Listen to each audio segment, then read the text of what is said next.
স্ত্রীর 4টি হক আদায় করা ছাড়া কোনো স্বামী জান্নাতে যেতে পারবে না।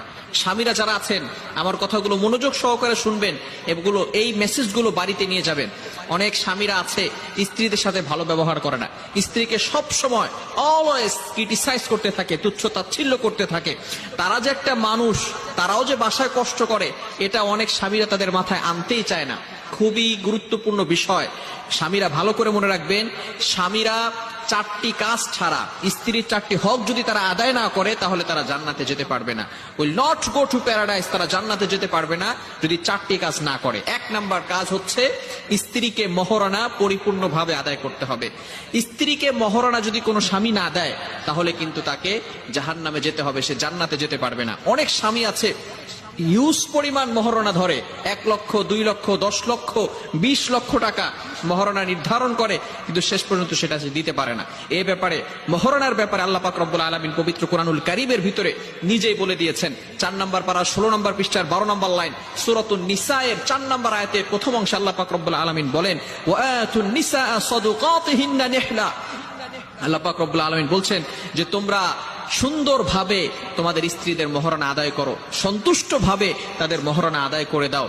কিন্তু দুঃখের বিষয়, অনেক স্বামী আছে কিছু টাকা দিয়ে তারপরে আর টাকা দিতে যায় না, মনে করে আমরা কেন স্ত্রীর পুরোটা মহরণা দান করব।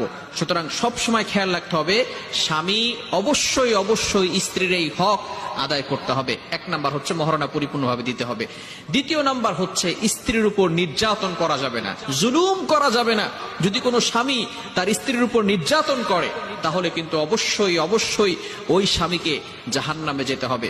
মনে রাখবেন, স্ত্রী হচ্ছে একজন মানুষ, এবং সে এমন একজন মানুষ যে আপনার ভালোবাসায়, একমাত্র স্বামীর ভালোবাসায়, সে তার মায়ের ভালোবাসা, বাবার ভালোবাসা, ভাইয়ের ভালোবাসা, বোনের ভালোবাসা, প্রিয় আত্মীয় স্বজনদের সকল ভালোবাসাকে ত্যাগ করে নিজের বাসাটা, নিজের প্রিয় বিছানা, নিজের প্রিয় বালিশ সবকিছু ত্যাগ করে আপনার ভালোবাসায় আপনার কাছে চলে এসেছে।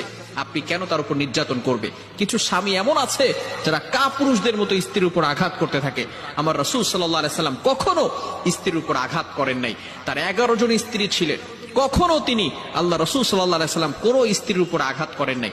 আপনি কেন আঘাত করতে যাবেন? এটা রাসূলের সুন্নাহ নয়। মনে রাখবেন, স্ত্রী হচ্ছে আপনার ভালো হওয়ার সার্টিফিকেট। আল্লাহ রাসূল সাল্লাল্লাহু আলাইহি সাল্লাম বলে দিয়েছেন, খায়রুকুম ওয়া খায়রুকুম আহলি।